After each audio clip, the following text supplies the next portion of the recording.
ಯಾಕೆ ನಾವು ನಾವಾಗಿ ಜೀವಿಸುವುದಕ್ಕಾಗಿ ಕರೆಯಲ್ಪಟ್ಟಿಲ್ಲ, ನಾವು ದೇವರಾತ್ಮ ವಶರಾಗಿ ಜೀವಿಸುವುದಕ್ಕಾಗಿ ಕರೆಯಲ್ಪಟ್ಟಿವೆ. ಇನ್ನೊಂದು ಕಡೆ ಬರೀತಾ ಇದ್ದಾನೆ, ನಾವು ಶರೀರದ ಆಸೆಗಳನ್ನು ಪೂರೈಸುವುದಕ್ಕಾಗಿ ಕರೆಯಲ್ಪಟ್ಟಿಲ್ಲ, ಕ್ರಿಸ್ತನನ್ನು ಧರಿಸಿಕೊಳ್ಳೋದಕ್ಕಾಗಿ ಕರೆಯಲ್ಪಟ್ಟಿದೆ ಎಂಬುದಾಗಿ ಹೇಳ್ತಾನೆ. ಕ್ರಿಸ್ತನನ್ನು ಧರಿಸಿಕೊಳ್ಳಬೇಕಂದ್ರೆ ಈ ದೇಹ ತ್ಯಾಗ ಮಾಡಬೇಕು, ಹಣ್ಣಿನ ಆಸೆ ತ್ಯಾಗ ಮಾಡಬೇಕು, ಶರೀರದ ಆಸೆ ತ್ಯಾಗ ಮಾಡಬೇಕು.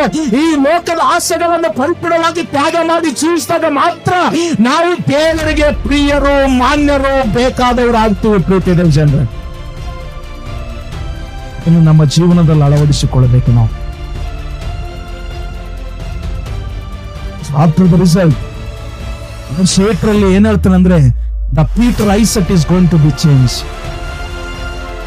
ಶೇಟ್ರಲ್ಲಿ but what's true only, the Peter Isaac was different, but verse 8 ಅಲ್ಲಿ Peter Isaac was totally changed. ಯೇಸು ಸ್ವಾಮಿಯ ಮೇಲೆ ನಮ್ಮ ದೃಷ್ಟಿ ಹೇಗಿದೆ? ಪ್ಲೀಸ್ ಲಿಸನ್ ವೆರಿ ಕೇರ್ಫುಲಿ, ಬಹಳ ಅದ್ಭುತವಾಗಿ ಕೇಳ್ರಿ ನೀವು. ಇವತ್ತು ನಿಮ್ಮ ದೃಷ್ಟಿಕೋನ ಏನಾದ್ರೂ ಬದಲಾಯಿತು ಅಂದ್ರೆ ನಾನು ಹೇಳ್ತೀನಿ ಪ್ರೀತಿಯ ಜನರೇ, ಯಾವ ರೀತಿಯಾಗಿ ಅವರು ರಾಶಿ ರಾಶಿ ಅದ್ಭುತಗಳು ನೋಡಿದರೋ ನೀವೆಲ್ಲರೂ ನೋಡ್ತೀರಿ ಯೇಸುವಿನ ನಾಮದಲ್ಲಿ. ನಿಮ್ಮ ದೃಷ್ಟಿಕೋನ ಬದಲಾಗಬೇಕು. Amen. Your eyes must be change to see the miracles, to see the wonders.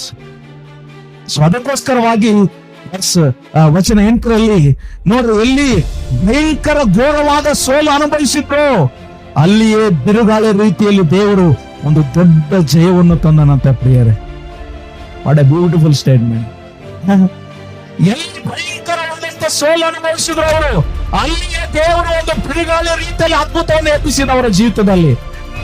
ನೀವು ಎಲ್ಲಿ ಸೋತಿದ್ದೀರಿ ಅಲ್ಲಿಯೇ ದೇವರು ಜಯವನ್ನು ಪ್ರಾರಂಭ ಮಾಡುವಾತನಾಗಿದ್ದಾನೆ. ನೀವು ಎಲ್ಲಿ ಕುಗ್ಗಿದ್ದೀರಿ ಅಲ್ಲಿಯೇ ದೇವರು ಎತ್ತುವಾತನಾಗಿದ್ದಾನೆ. ನಿಮಗೆ ಎಲ್ಲಿ ಅವಮಾನವಾಗಿದೆ ಅಲ್ಲಿಯೇ ದೇವರು ಮಾನವನ್ನು ತರುವಾತನಾಗಿದ್ದಾನೆ. ಎಲ್ಲಿ ಜನರು ನಿಮಗೆ ಆರಂಭ ಹರಿಸಿದ್ದಾರೆ ಯಾವ ವಿಷಯದಲ್ಲಿ, ಅಲ್ಲಿಯೇ ದೇವರು ನಿಮ್ಮನ್ನು ಯಾರು ಎಂಬುದಾಗಿ ತೋರಿಸುವಾತನಾಗಿದ್ದಾನೆ. ಪ್ರಿಯರೇ, ಚಿಂತಿಸಬೇಡ್ರಿ, ನಿರಾಶರಾಗಬೇಡ್ರಿ, ನಿಮ್ಮ ನಂಬಿಕೆಯಲ್ಲಿ ಕುಂದು ಹೋಗಬೇಡ್ರಿ, ಬಲಗೊಳ್ಳ್ರಿ. ನಂಬಿಕೆಯಲ್ಲಿ ಬಲಗೊಳ್ಳ್ರಿ, ಪ್ರಾರ್ಥನೆಯಲ್ಲಿ ಬಲಗೊಳ್ಳ್ರಿ, ವಾಕ್ಯದಲ್ಲಿ ಬಲಗೊಳ್ಳ್ರಿ. ದೇವರ ಅದ್ಭುತವನ್ನು ಮಾಡುವಾತನಾಗಿದ್ದಾನೆ.